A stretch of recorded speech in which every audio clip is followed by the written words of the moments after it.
definitely. And it's discipline. Yeah. Like, and it's hard because don't get me wrong, my first year of business, I don't even know what the discipline was. It just was me trying. At this point, the only discipline I had was to post once a day on social media. Like, as long as I get this post out, I did my job. Yeah. And then over time, you start to learn your own responsibilities. Right. Like, okay, well, I need to do this to be successful. So I'm literally trial and error. Yes. Like, trial and error this whole time, up until now, still. Like, I look at what I did last month to judge what I'm gonna do this month. Exactly. Like, that's just how it goes.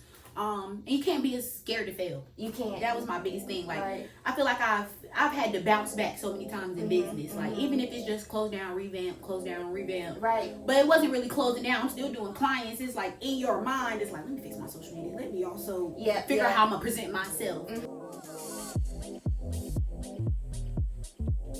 Hey y'all, and welcome back to my channel. This is another episode of Behind the Scenes Queens, and this week I'm joined by Miss Quanetta, the owner of Vanity Esteem. So thank you for joining me, Quanetta. Thank you for having me. I'm excited to be here. So tell the people a little bit about yourself, who you are, and what you do. Okay. Hi everyone, my name is Q. I go by Q, the body guru. I am the owner of Vanity Esteem, like she said, Colonics and Body Solutions. Colon hydrotherapist is my title. Colonics is a way to clean out your large intestines.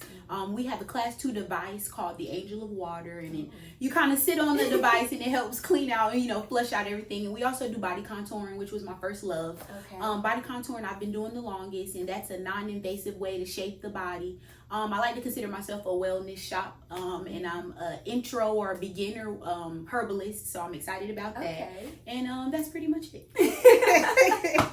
So that's a lot. Yeah, it's amazing. Right. Thank you. Especially, taking care of your digestive health is very important, because when you're not going regularly, you feel uncomfortable, sluggish, And people don't realize that mind to gut thing is huge. Like a lot of times you will see people with mental illness or anybody that's dealing with any mental issues. A lot of times they'll find that their colon is backed up or they have some type of digestive tract issue. So I tell people, like, when you say my gut feeling, that's literally what's happening. It starts from the gut and it travels all through your body. We call the gut the second brain here. So yeah, because I know that I've had to detox before, just kind of slow down my digestive system, because we eat so much meat and it takes a long time to process through our bodies. Definitely. And so kind of how I started in the journey is weight loss myself, losing weight. So I've lost 100 pounds and been able to keep it off for the last 3 years. Oh, that's amazing. Thank you. And it was huge for me. After college, it was just, you got to change your diet. It's like, I don't have the excuse of, I got this paper, so I'm going to eat out. Cookout was my best friend.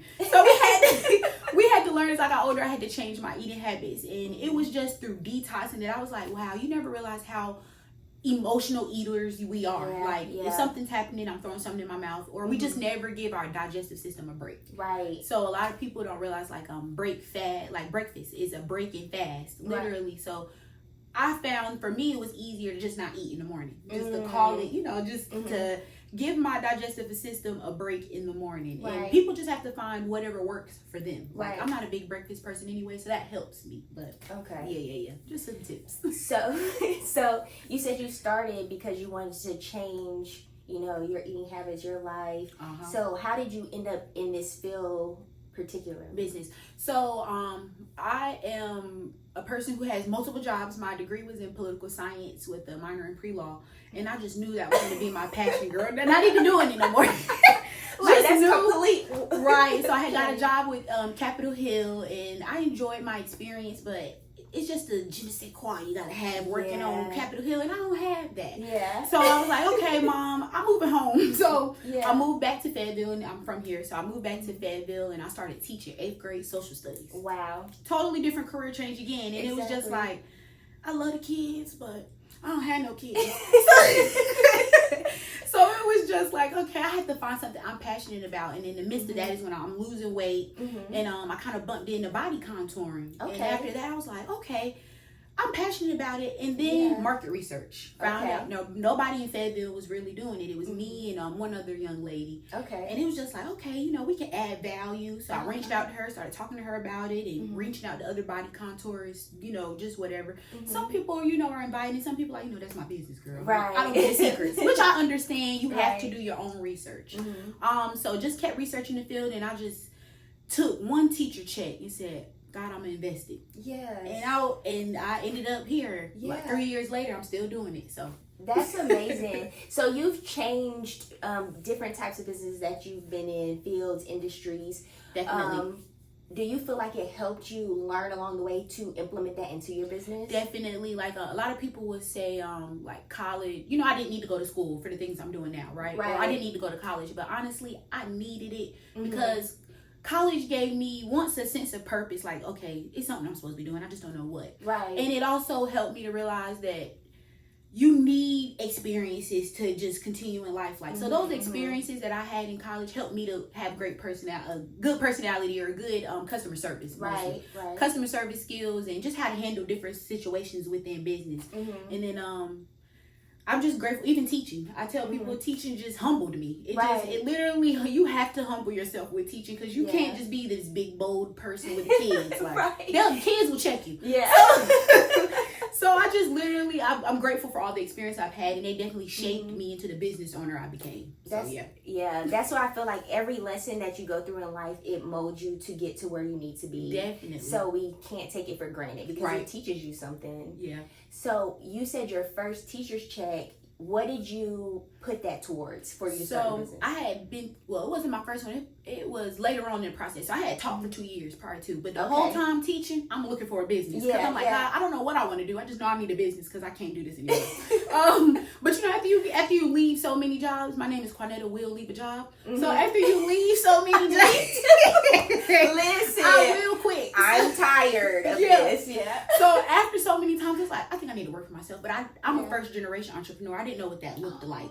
So I was just like, I don't know what that looked like, but I'm gonna figure it out because I'm grateful for the generation we're in, because there's so many people doing it. And it's just like YouTube University. It got me through life. I'm not gonna lie. Yeah. But it just what was the question? Where'd you put your first paycheck? Yeah. So that check that we came in, like teaching, you're getting maybe about $2,200, right? So that doesn't include the bills I've accumulated and, you know, living life. So I was like, okay, I could set aside I think it was $900. I won't lie. It was $900, and it was just to buy the machines. Okay. And I knew that I had to buy the machines. Didn't have no clue what to do with them though. Right. So then the next time came around, I was like, I need to find a class or something to go take. Yeah. So that next check, I was like, okay, I'm gonna have to save and figure out how to hustle something. So I started doing, I think Uber was popping, but I wasn't doing Uber, I was doing Lyft. Yeah. I tried Lyft real quick and got the money up amongst my parents, of course. Thank God for good parents. Yeah. Amongst my parents, and it was $1,700, and it was for me to go. Went to Atlanta, drove down. Didn't have the money to buy somewhere to stay, so we kind of I went down there for the day and drove right back. Okay. And I'm not mad at it. Yeah. Stayed down there for the class, drove right back, and I did that twice to take the class. So I used that money to invest in the training, basically, for body contouring. Look, I'm not mad at you. Yeah.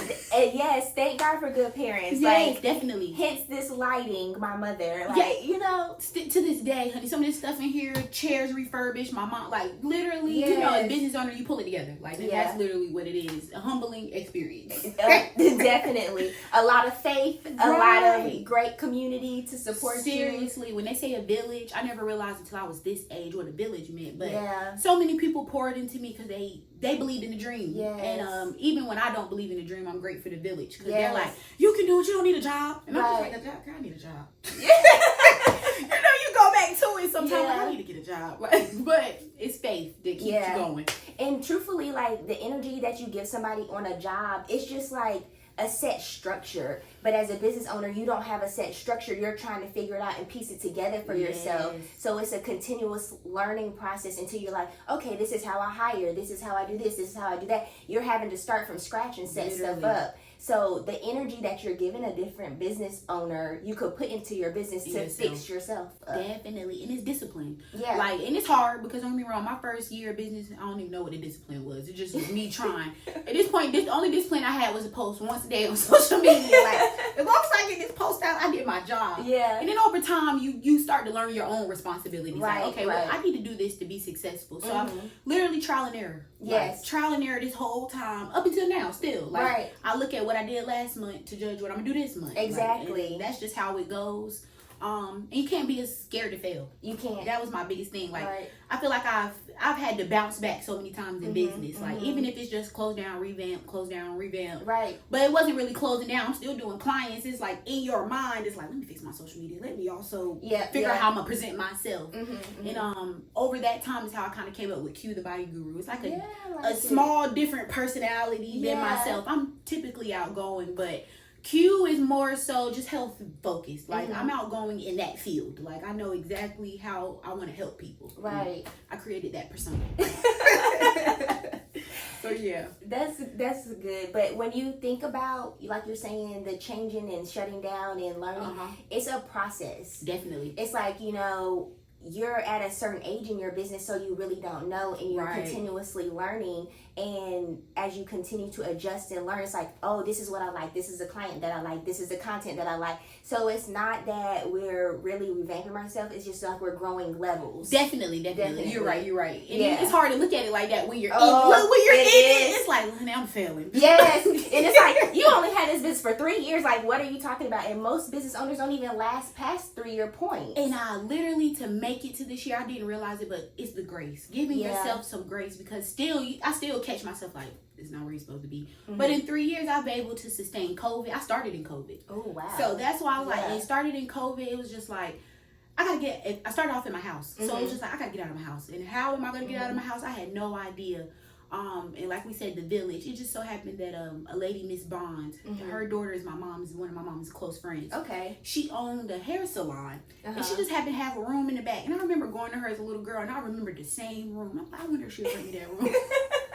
I wonder if she'll rent me that room. And that's kind of where I went from there. So it was just like having those little pieces of faith, and also just going with the process, trusting the process. Like, everything that I needed fell toward, like, it just came to me. And that's how it is. Like, God doesn't tell you the next step all the way clearly. He just wants you to take the first step and trust him. Definitely. And then he just opens the doors. And it's just like, so it's fearful not to know what's going to happen. But like, when you have a job, it's like, oh, I know the same old routine, and it's comfortable. So entrepreneurship is just really being uncomfortable, and just trusting like that he's gonna align the right people to help you get to where you need to be. And I also feel like he kind of forced me out. So what happened is, when I was working out of my house, I felt like, you know, when you first you start getting a few clients, I'm like, girl, I'm getting money. It is true. You start to feel like, it's like, ooh, I'm getting money. House flooded. I was in an apartment, and it just randomly flooded. Wow. And I could not figure out for the life of me.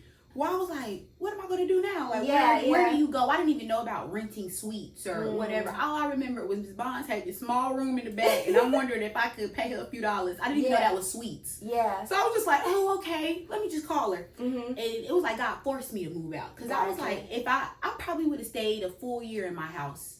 Just because, I'm like, I'm already paying rent, honey. This is the overhead.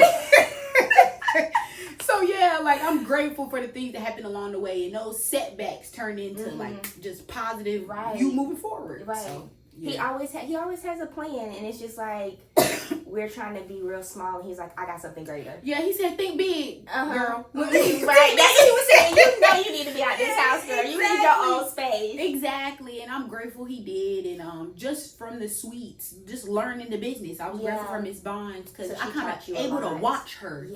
Yeah, she's strict, and she was strict. She don't play. Literally, she want her money on time. It just taught me the values that you need. Like, I want my money on time. So like, if it's due on Friday, it's due on Friday by 12. Actually, by 9:15. When you get in, she want it. So I appreciated that, because it taught me structure early with my clients. Like, you know, the price is the price. Yeah.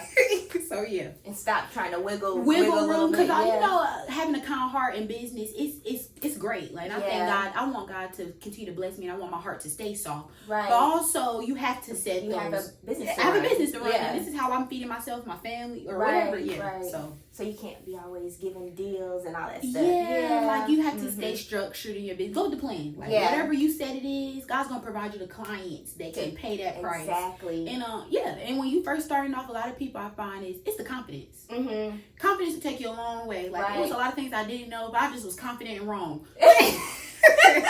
Just confidently wrong. And I have took that throughout life. Capitol Hill, teaching. My strong and wrong is what I taught my kids all the time. I'd rather you be strong about it and be wrong than just meek. And Because people just walk all over you if right. you don't stand your ground and be like, hey, this is what it is. This right. is what I want to do. Exactly. And you got to do it, yes or no. And if not, somebody else will. They will. That's life. Yeah. Literally, like, and those values just molded me. Yeah. Literally. So, yeah. And when it comes to pricing, I always feel like it's not the amount of years you've been in business. It's the education that you have and the quality of the service that you can give and the results. Yeah. Yes. That's exactly what it is. And that was me when I first got started. I was like, dang, it's only my first year, honey. Let me charge them $50. Yeah. Mm-hmm. Then you realize that $50 will hit you quick when it's time to buy your gel, all the stuff you need to buy the contouring. It'll just be like, oh, okay, hold on. She paid me $50, but honey, I've been in here for the last 2 hours working hard. And it just depends. Like, you really have to charge your value. Like, what is it that if you got a good service, you good customer service, right? Charge your worth, right? Now, don't be price gouging though. Don't go over the top. Be competitive. Right. But honestly, when my prices were low, I wasn't getting as many clients, and I never figured out why. Because your value of your product didn't match the price. Of it. Yep. So people probably felt like it was a scam. In this moment, one of Quanetta's clients walk in, and we both freeze. Base got stuck, and I'm like, oh, girl. Right, we both were stuck. I know what the hell, I ain't seen it. Okay, part 2, people, because we always have a blooper, and you know I'm gonna keep it in there. Well, don't judge my face. Mine was looking. I was like, I'm not sure. Right? Okay, got you. Okay, so we were talking about what I wanted to go back to is you getting your suite. Got it. So you had the first suite. How did you end up getting in your own place? So funny story. I had a client, and she was like, I know this other girl, but she don't do what she do. She doesn't do what you do. She's an esthetician. Okay. And her name Vanity too, but you know how girls are. And I'm just like, girl, I did my research. I made sure nobody else had the Vanity name before I started. Right. But obviously I missed somebody. I found her. Her name is Rika. She owns the Vanity Room. Yeah. Right. She was my first interview, guys. Right. So I found her, sent her message like, hey girl, let's go to lunch. I don't know. Don't ask me, y'all. Like, I don't know the intentions of the lunch or anything, but I was like, I don't know, but she cute, so we can work. I was like, you know what? I'm gonna send her a message. Send her the message. She said, yeah. I was like, oh wow. So we're gonna do it. We met at Applebee's, and if y'all from Fayetteville, Applebee's on Skyboat Road, literally is where my dreams started. So we met, talked, and the vibe, just literally, she's amazing. It was just like, girl, we at the same point, and it's a difference in what we were doing, right? But we had the same goal. Like, we knew what we wanted to do, and we just ready to put a move to it. It probably took us 2 months to meet each other. Wow. And I was like, okay, we found this building. We both just looking for one, found a building, and we happened to find a guy. He was like a real estate agent, but he was helping people find commercial properties. Okay. Found him. He found us the space. We looked at it. It was a faith walk from there. Like, it was just like, girl, this is a lot of money. We ain't never had to put and just the full disclosure, we had to come up with about $2,000 a piece, and it was just, we both looked at each other like, girl, I still got bills. You got bills? Like, but she was a shop owner before. She kind of knew the process. Me being new, but I'm just wide-eyed and bushy-tailed. I find it. So I think we saved up, put the money towards the building, and from there, we went for it. Yeah, and went for it. And we opened up suites. I think it's 8 rooms in there. Right. Me and her occupied 2 of the rooms, and then we charged suite rent for all the other girls that came in. I can't remember how much we was charging, but something affordable. Yeah. And it was enough to pay the rent, and then at first it was enough to give us a little chunk change to the side for each one of us. Yeah. We quickly found out that you need to save that money. So you just never know what happens in business. But us being new in it, it's just like, check, like, ooh, I got some once money again, girl, I'm making money. Yeah. But in reality, it's like you start learning is you got to put that money to the side for a rainy day. So literally, as much as we were investing in our own businesses, because we were running 2 separate businesses, we never became one business, but we had one agenda, and it was literally you got to figure out how to cut costs. And our biggest cost was booth rent. So she was paying for a suite, I'm paying for a suite. And we just like, you can get a building for this. Right. And we just went from there, and eventually, so 2 years in, we still have that building, so we'll be coming up on our 2 years. Okay. And but in a year, we both got our own buildings, and that just growth. Literally, I started doing Colonics. It wouldn't fit. She had a new agenda. Literally, it wouldn't fit in the building. Right. She had a new agenda as far as like her business. So it was like still business besties, but not business partners, if that makes sense. But at the same time, she the first person I'm gonna call to run something by. Right. So you have to find somebody you trust. We don't compete. Literally, like that was the biggest thing with her. Like you meet so many girls in the industry or people in the industry in general. You have to feel the vibe. Like right. It's no competition with us. It's just like I ain't made no money this month. Not having to lie to each other. Right. And not having to lie to each other. And we literally having somebody to figure out the strategy with. Right. And we went from there, and we're still booming to this day, both of us. But it's just like, girl, what you think about this? You need somebody to run something by. Yeah, you need an accountability person. You need somebody who gets what you're doing as an entrepreneur. Yeah, and a lot of times it can't be your family, it can't be your best friend. Like, unfortunately, I was the groundbreaker for the people around me. So I was the first person doing entrepreneurship. Now, of course, you got so many people. Girl, I'm starting a business. Yeah. So I've become business besties with other people. But Rika started off as my core. Like, I need to run this by you because I don't know what I'm doing this month. And she made the mistakes in Jersey, and then she came here, so she knew. And that's what I needed. Someone. Rika was like, I tell everybody, we needed each other because she was the person who literally let me know, like, if you don't do it, it doesn't get done. Yeah, like that type she thing. Gonna like, give you the tough love. She gonna give me the tough love. And don't get me wrong, it's all in love. Literally, like you just learn to bounce back. It's a relationship, so it's literally like. We're not mad because we're making money in this point. Like, as long as you all can feed off of each other, you can grow. Exactly. And that was the biggest thing. Like, she let me know ahead of time, like, this is what you have to do in your business. Right. And those same values, I'm taking with me now. So, like, That's always good. Yeah. And they say you have to have people that are ahead of you so you have a point to go to help you to keep chasing that dream, because when the people around you are doing the same thing, it's like, where do you go? You're kind of like boxed in. Definitely. So I want to be in a room full of women who know more. Right. You know what I'm like? Exactly. I need it. Exactly. It's just like, you won't grow. It fuels you. It gives you energy. It helps you be inspired. Yes, definitely. And I just tell everybody, like we see on competition is at the bottom. Right. We are like collabing at the top. Like, you have to collab. Literally, like you won't grow as a small business if you don't collab. Like, you know, as many times as we see the big businesses collab, it's just like that's what we have to do in order to make money, because the more people are seeing you, the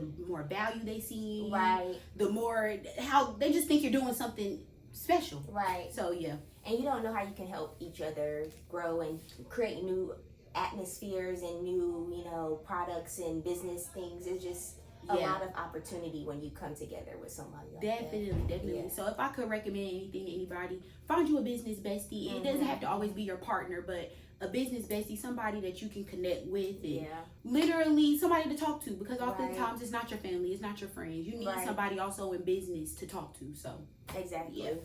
That was huge for me. Okay, so let's go back to when you were in the house. I love to ask this question. How did it feel to get your first client to pay you? How did you get them, first of all, and then how did it feel to get them to pay you? Social media. So when I was doing marketing on Capitol Hill, that kind of was my job. So I did a lot of social media, like analysts, looking at different pages, figuring out what you're saying about my Congress member or whatever. So I kind of knew where to start in marketing. So I just made that first Instagram page and went hard on it. Like, because at that time Instagram wasn't new or anything, but it's the beginning stages. So I just went hard. I found some colors, a logo.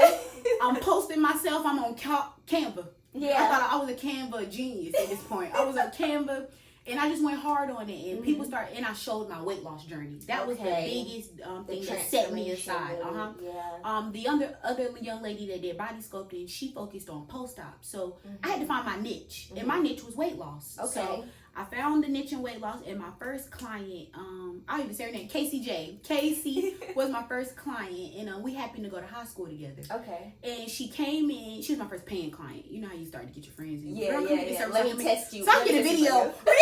I need to test this out first. Yes, but she came in, and she was just like, I need to slim my waist down, I have to gain weight or something like that. And when she paid me, the hand to money transaction, I just was like, wow. Right.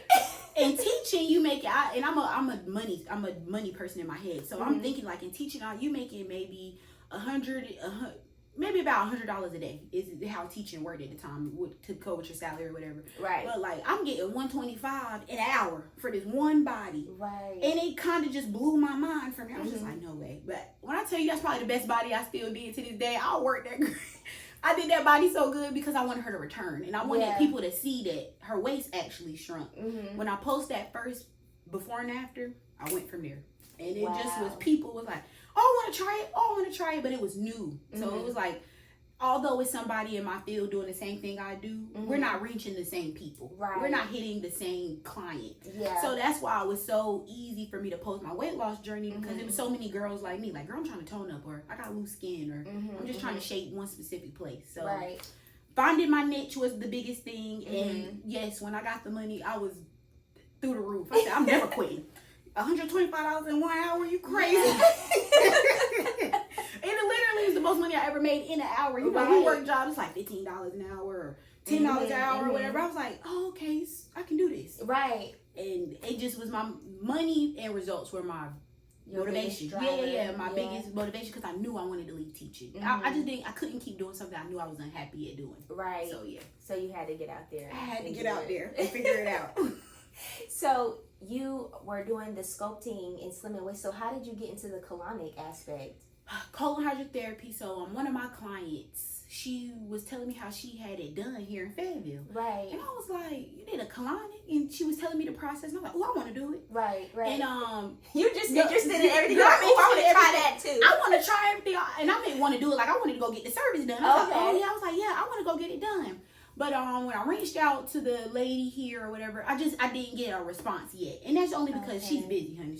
Colonics, I get it. Everybody has to poop. It's a problem everywhere. Right. So I realized, I was like, she the only person. Once again.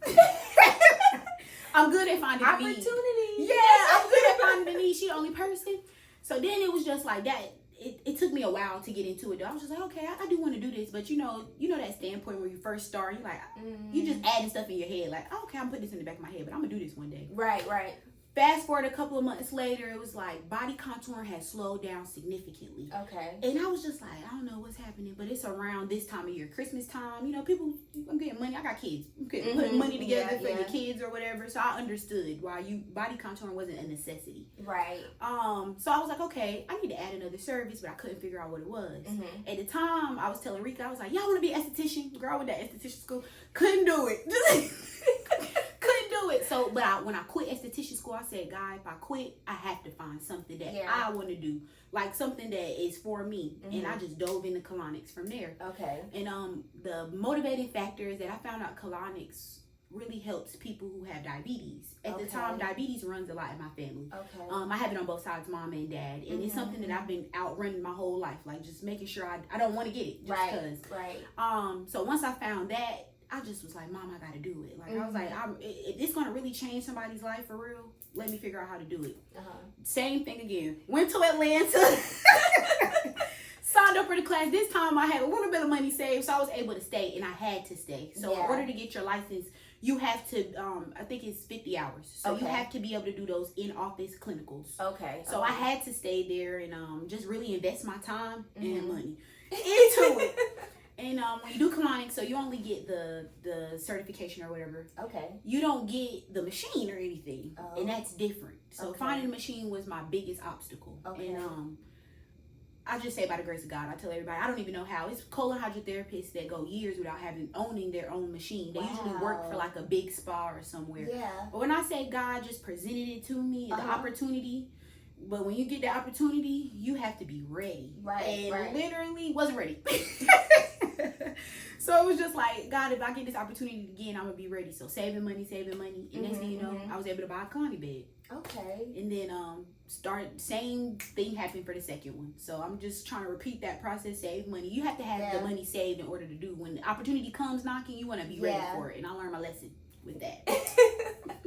So it seems like what you do in the colonics and the body sculpting, like they go hand in hand, basically. Yes. And my goal, I like aesthetics, but I am more of wellness. That's what I want to do. So I wanted to turn body contouring from more of like, just your physical, what you look like, to more of you're literally lowering your body, your BMI, your body mass. Body mass index is something. So getting rid of fat is a huge thing. Even when it comes to, getting things like diabetes, high blood pressure, your weight plays a huge role in that. Right. So my goal now is I love body contouring. I want women to look good, but I also do it for weight loss reasons. You want them to be healthy. Yeah, I want you to be healthy as well. So like colonics, when you clean out that colon, a lot of times that's why people have excess weight. Okay. It's a lot of times they're full of it. Yeah. And they need to clean it out. And once we do the clean out, then I allow them to move to body contouring. Okay. So it's a process with me. You start and then we go through the steps. If you're on my weight loss. Now I still get people who come in just to do it. Right. My goal is to get you to health. Like get you to And that health. makes sense. We all need the health. Literally, like when you figured out, I'm a black woman, so when I found out that the leading cause of death for cancer is black males, honestly, but black women immediately after, are dying from colon cancer. And that's literally, you can't poop. You're holding on to so many toxins in your colon that you can't release them. Just backed up. Exactly. And my dad's dad died of cancer as well. So it's just a motivating factor in the wellness for me. Coming from a family that has so much sickness, and being a black woman, they'll tell you that, oh, it's hereditary, you can't outrun it. That's what, Baby, I'm running for my life. It's not hereditary. The food is hereditary. Yeah. The habits are hereditary. And those are things that I want to be a generational curse breaker for. Yeah. Like, we got to cut that off. Everybody doesn't have to get diabetes. And we can change it. You can just change make simple steps. Exactly. Yeah, but they'll tell you you don't have, they'll tell you that you can't. And I'm just like, my biggest goal in my business is to change that. Right. Like, I service everyone, but I have a special place in my heart for African Americans because it's the diet, it's the habits, it's the culture. Like, it's so much of it we have to change. So like, you have to come up with your what is it, like your mission statement for your business, and that's like a big part of my mission statement, and that's how I'm able to move forward with plans or even my business plan. It's all built around what my goal was. Right. So and that makes sense. Like, it's very important. Like you said, in my family, it's either cancer, diabetes, high blood pressure, and it's like I can make a choice to eat differently, to work out, and to take care of my colon. Yes, we deserve longevity, and that's something that I have to preach to black people, because it seems we see our uncles die at 50. Yes. We see our cousins, if it's not gun violence, it's health related. That's scary to me. Like, you're telling me the only two ways that I'm gonna leave this earth is not, it has nothing to do with old age, and that's what I plan. Like, I wanna, if I gotta go, girl, I wanna be 101 kids. Exactly. Like looking good. Yeah, exactly. So, and we see it on social media. I'm so grateful for social media, but we see women that are 90 years old, girls skating, amazing, bodies better than mine. I'm just like, it's a goal. Like, you want to do it, and we can do it. It's attainable. So, my business is definitely centered around a lot of my life, but what I wanted to help people do. Yeah. I love that so much. Yes.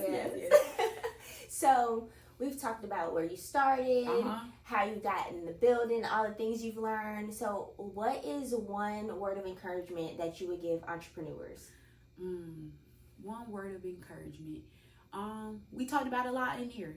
Faith of the mustard seed, y'all. I could cry, but when I tell people, you listened to my sermon this morning. No, I ain't here, but I need to go listen to it after this, because when I say it was literally walking by faith and not by sight. I'm so glad. Of course, y'all can tell I'm a church girl. I'm country. So we grew up in the church, but literally walking by faith and not by sight. Like, I took a blind walk with God, and we struggle. You fall off along the way, but when I tell you, it has carried me through life. Like, whatever your higher power is, believe in it and stay firm in it, and it's going to help you, because you're going to get low. Right. You're going to feel bad. Right. But you're going to get better over time. You're going to feel like, girl, I'm getting money, or girl, my business is flourishing. Yeah. Those feelings, take a snapshot of those. Yeah. Or take a picture of those. Like, literally stay in the moment. Like, don't compare yourself to anybody else. And take that faith walk. Like, with yourself. Like, depend, like, with yourself, take that faith walk. If you can't depend on your mom, can't depend on your best friend, it's you. Right. So, yeah. I would just say, keep the course. Like, don't deviate from your business plan, or don't deviate from what your actual goal is. Just continue to grow with it. I like that. Yeah. So stay focused. Don't focus on anybody else. And just trust the walk. That's definitely true. Right. You gotta trust your intuition. Like, your intuition is your biggest thing. Like, that's that little voice in the back of the head telling you, do this or don't do that, or that's not your calling. I'm glad I'm listening to it, because the times I don't is the times I pay for it. Like, the times I I don't is the times I pay for it. And it's easy, don't get me wrong, you got to give yourself grace because it's easy to look at social media and whoever's doing what. It's not easy to get a building. So when you do it, clap for yourself. It's not easy to get a suite. So when you do it, clap for yourself. Like, for you to get 2 machines. Girl, clap for yourself. Clap for yourself. And I say it's the faith walk. And that's why I say that faith of a mustard seed. Like, when I say believe in yourself, strong and wrong, be strong and wrong. Because eventually it gets right. So that's my 2 cents for you all. All trial and error. And nobody really even knows what they're doing at the time. We're all just figuring it out as we go. When I say Ray Charles to the listen, I don't know what I'm doing. I'm gonna pick this time, but if it don't work, I know to go over here and try this. Literally, like it's just you have to, like you literally just stay to the plan, y'all. You really have it. Trust your first mind. Like when you believe in yourself, everybody else does. Like like when I got ready to quit my job, you know how many people judged me. When I left Capitol Hill, they was like, "You got a good job." And that's always the thing. It's like, oh, you got a good job, but it's like, are you happy? Girl, my mental health, I am in here losing my mind. Like, so no, I don't have a good job. Like, it might be a good job for you. It looks good on the outside, but that doesn't work for me. It's not good on the inside. Right. And keeping the discipline too. That's another thing. Just make sure you come up with your own plan and you stay discipline on it. Like it looks good to sleep in till 12, but when you didn't miss 10 clients you could have been talking to or connecting with someone else. So like make sure you're disciplined in your journey. And it's seasons for that too. Definitely. Because it's like you may have a soft girl era, as they say, but when you first start, like, you gotta hustle and grind and be out there. Like, you're going to have different seasons, and as you grow, it gets easier, but you still might have to hustle again in another season. Yeah, like, girl, I'm not in soft girl. I don't care how long y'all think we've been in business. Nothing about me is soft girl yet, but I'm working to get there. But if you ask me, honey, I'm firm and I'm real about my business right now. I pray to get to the soft girl era where I'm just coming in and checking in. What you doing? You know? But right now, we in hustle era. Right. Yeah. Now, head down working. Right. And those things shape you and mold you. Yeah. I'm going to enjoy the journey because when I'm rich, I'm like, woo! Yeah, when I'm rich, I'll be sitting back and hopefully pouring into other people, literally. Like, hopefully pouring into other entrepreneurs or telling people how I did my journey. But I'm going to be rich and quiet. Okay, guys, thank you for joining us for this other episode of Behind the Scenes Queens. I hope you enjoyed the bloopers. I hope you enjoyed all the amazing insight Q gave us. And let the people know how they can connect with you, Q. So I'm on all social media platforms at Vanity Esteem. You can follow me on Instagram, Facebook. What's the thing called? TikTok. You know, we get something new every day. TikTok. We even got a Twitter page, but I'm working on tweeting. But yeah, either way, follow me at Vanity_Esteem, and our website is, www.vanityesteem.com, and that's the best way to book, get in contact with me. Phone number and everything is on there as well. And I'll have everything in the show notes for you guys. Thank you guys always for watching, and make sure you subscribe to my channel, and I will see you next time. Bye.